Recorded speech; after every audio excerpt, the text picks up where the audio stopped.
Truk ini diketahui melaju dari Kabupaten Wajo, Sulawesi Selatan saat melintas di Kota Palopo dalam kondisi hujan deras dan jalan licin. Menurut polisi, diduga sopir mengantuk dan kelelahan hingga hilang kendali saat melaju di jalan yang licin sehingga menabrak tiang papan iklan dan pembatas jalur. Akibat kecelakaan tunggal ini, truk mengalami rusak parah dan juga mengakibatkan arus lalu lintas macet.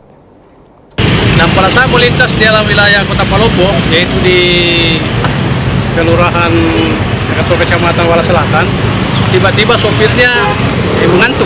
Ya, sopirnya mengantuk, dia oleng ke kanan, itu sopirnya atas nama Fikar, kemudian menabrak pembatas jalan. Pembatas jalan oleng, jatuh, dan ditabrak lagi sama temannya, pemuat kelapa sawit, itu mobil truk, ya, karena mobil ini menghalangi jalanan, jadi kami mengarahkan untuk pemiliknya yang mobil ini untuk mengganti mobil ini supaya secepatnya memindahkan barang atau kelapa sawit ini agar kami dari pihak lalu lintas di Polres Palopo bisa secepatnya evakuasi kendaraan ini agar arus lalu lintas ini bisa kembali lancar.